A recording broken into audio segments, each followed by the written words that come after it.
බලන්නද? එයා මුලින්ම දැක්ක දවසේ එයාව මගේම කියලා දැම්මා. එතන නෝ මට විතරයි එහෙම දැල්ල තියෙන්නේ කියලා. ඩඩි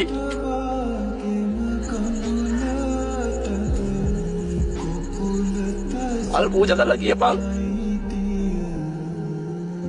මලයි පිට දැන්වා ආදරේ.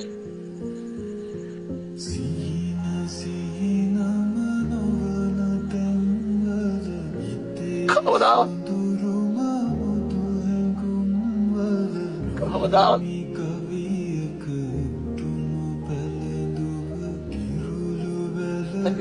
වෙන්නේ නැහැ කියලා.